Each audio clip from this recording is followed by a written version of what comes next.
నమస్తే, welcome to political bridge. Jaganmohan Reddy గారి press meet లో మన రాష్ట్రం నుంచి అనేక పరిశ్రమలు వెళ్లిపోతున్నాయి, చంద్రబాబు నాయుడు గారి బెదిరింపుల కారణంగా విమర్శలు చేస్తున్నారు కదా. అందులో కొన్ని కంపెనీల పేర్లు చెప్పారు. దాల్మియా వాళ్ళు, ర్యాంకి మరియు భారతి, జిందాల్, అరవిందో, మై హోమ్, ఇంకా కొన్ని కంపెనీల పేర్లు చెప్పారు. ఇందులో దాదాపుగా 80% జగన్మోహన్ రెడ్డి గారి బినామీ కంపెనీలే.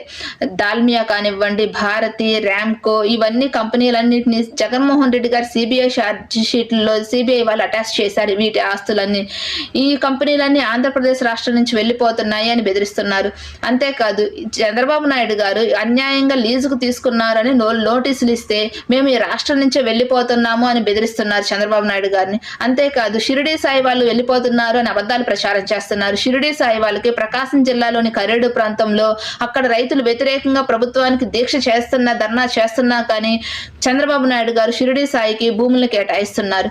జిందాల్ వాళ్ళు మన రాష్ట్రంలో పెట్టుబడులు పెట్టడానికి చంద్రబాబు నాయుడు గారితో ఒప్పందం కూడా చేసుకున్నారు. అంతేకాదు, మై హోమ్ ఎవరిదో తెలిసే కదా, కేసీఆర్ గారిది, రామేశ్వరరావు గారిది.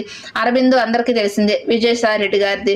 వీళ్ళందరూ మన రాష్ట్రం నుంచి వెళ్లిపోతున్నారు అని విమర్శలు చేస్తున్నారు జగన్మోహన్ రెడ్డి గారు. ఇందులో దాదాపుగా 80% వరకు కంపెనీలు జగన్మోహన్ రెడ్డి గారి బినామీ కంపెనీలే. అసలు బెదిరింపులు ఏంటో చెప్పమంటారా? జగన్మోహన్ రెడ్డి గారు ముఖ్యమంత్రిగా ఉన్న సమయంలో కియా ఇండస్ట్రీని గోరంట్ల మాధవ్ గారు ఏ విధంగా బెదిరించారో మనం చూసాం. లులు మాల్ని ఏ విధంగా బెదిరించారు. అంతేకాదు, జగన్మోహన్ రెడ్డి గారు అయితే సింగపూర్ కన్సార్టియం వాళ్ళని ఏ విధంగా బెదిరించారో చూసాం. లులు మాల్ వాళ్ళు అయితే జగన్మోహన్ రెడ్డి గారు ముఖ్యమంత్రిగా ఉండగా మేము ఆ రాష్ట్రంలో పెట్టుబడులు పెట్టమని బహిరంగంగానే చెప్పారు. ఇవి బెదిరింపులు అంటే. చంద్రబాబు నాయుడు గారు అన్యాయంగా, అక్రమంగా లీజులు తీసుకుంటూ నోటీసులు ఇస్తే దాన్నే బెదిరింపులు అనడం ఎంతవరకు కరెక్ట్? మీరేమంటారు? కామెంట్ చేయండి. వీడియో నచ్చితే లైక్ చేయండి, షేర్ చేయండి, సబ్స్క్రైబ్ చేయండి.